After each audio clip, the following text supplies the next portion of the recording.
Vous vous sentez bloqué dans une situation, vous avez l'impression que ça n'avance pas, qu'il y a quelque chose qui bloque et vous ne savez pas quoi faire. Je vous en parle maintenant.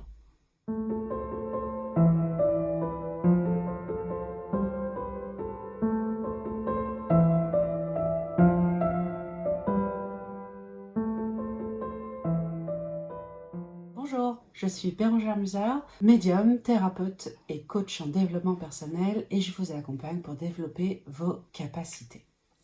Alors, dans ma pratique, j'ai pu constater, parce que vous êtes quand même assez nombreux à venir me voir parce que vous vous sentez bloqué dans votre vie et que vous sentez bien qu'il y a un petit passage à faire, un petit cap à franchir et vous n'arrivez pas à comprendre qu'est-ce qui bloque, pourquoi ça bloque, comment ça bloque, qu'est-ce qui se passe et surtout comment faire en sorte que ça ne bloque plus pour reprendre la route vers vos objectifs. Ce que j'ai constaté, c'est que on ne se sent bloqué que lorsqu'on est prêt à passer à la suite. Donc c'est une excellente nouvelle que vous vous sentiez bloqué. En fait, si vous ne vous sentiez pas bloqué, vous ne seriez pas dans cette position d'évolution. C'est parce que vous êtes en évolution que vous vous sentez bloqué. Donc, c'est important déjà de reconnaître ça. C'est la première chose à reconnaître. C'est-à-dire que, ok, si je me sens bloqué, c'est qu'il manque pas grand-chose pour que justement ça continue d'évoluer. La conscience vient mettre la lumière sur un fonctionnement passé qui ne marche pas, qui ne fonctionne pas, qui n'est plus adapté, et un fonctionnement futur, on va dire, en tout cas une évolution à laquelle vous n'avez pas encore accédé. Et c'est ce petit point de friction entre les deux qui fait que on se sent bloqué. Alors, on va pas se mentir, la plupart du temps, on se sent bloqué tout simplement parce que, en fait, on a peur d'aller vers la suite. On se sent bloqué parce que on aimerait pouvoir accéder à la projection mentale et énergétique que l'on se fait de la suite, de l'évolution, mais en continuant d'agir comme on le faisait avant.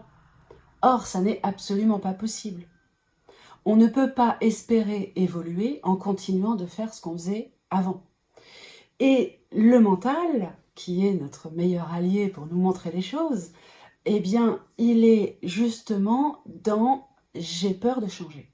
J'ai peur d'évoluer, j'ai peur de ce que ça va faire. Alors, ça peut être un processus inconscient, c'est-à-dire que c'est pas spécialement énoncé de cette façon-là dans votre tête ou dans votre conscience ou dans vos énergies, mais s'il y a un blocage, c'est que une peur est en train de s'exprimer, une peur du changement, une peur de partir vers l'inconnu,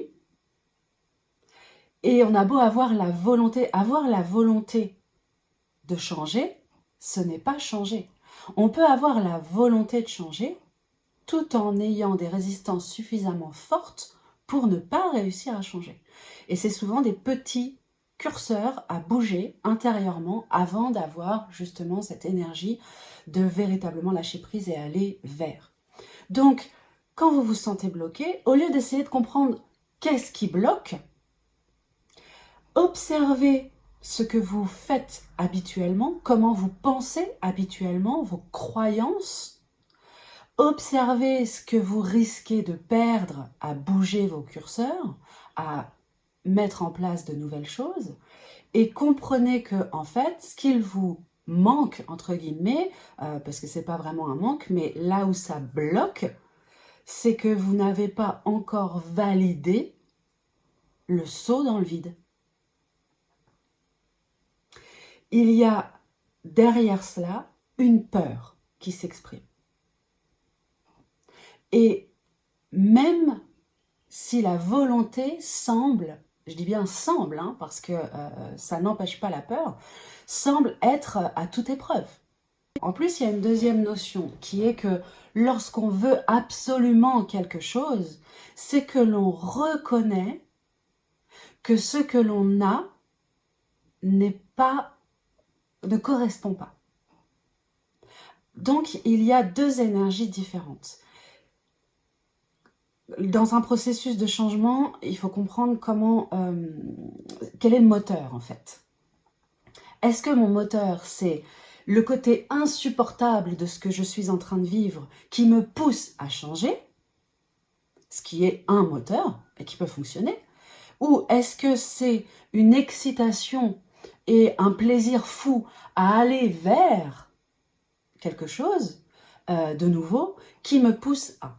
Parce que en fonction de ce que vous êtes et de comment vous êtes dans votre processus de changement, eh bien l'impulsion, l'énergie et les blocages ne sont pas les mêmes. Voilà. C'est-à-dire que lorsque je veux éviter, c'est un principe de PNL, hein, éviter ou aller vers. Et la façon que l'on a de procéder dans notre réflexion et dans nos actions vont pas du tout être les mêmes. Si j'ai tendance à m'éloigner d'eux, c'est-à-dire vouloir que ce que je suis en train de vivre ne me correspond pas, donc je veux m'en éloigner pour aller faire autre chose, on n'a pas la même réaction que lorsque l'on veut, ni le même processus de changement que lorsque l'on est emballé, attiré, excité par une nouvelle donnée qui nous attire en fait, passionné un petit peu, j'aurais tendance à dire. Et donc qu'on a envie d'aller vers quelque chose de nouveau, pas parce que l'ancien est pas bon, mais parce que quelque chose nous attire, alors que... voilà.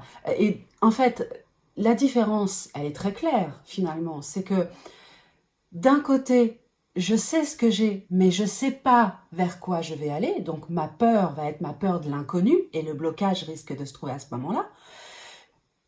De l'autre côté, je sais exactement ce que je veux, mais je ne sais pas ce que je vais perdre. Donc ma peur va être là. Mais c'est pas du tout le même processus de peur. Avoir peur de l'inconnu qui se cache derrière, de l'autre côté, lorsque je franchis le pas, n'est pas la même chose que d'avoir peur de ce que je risque de perdre en allant vers ce qui me passionne. Mais souvent, ce sont ces deux points de jonction qui génèrent des peurs conscientes ou inconscientes et qu'il suffit d'aller regarder. Et donc de se poser les bonnes questions. Voilà, j'espère que ça vous aura aidé et je vous dis à bientôt pour une prochaine vidéo. Bye bye!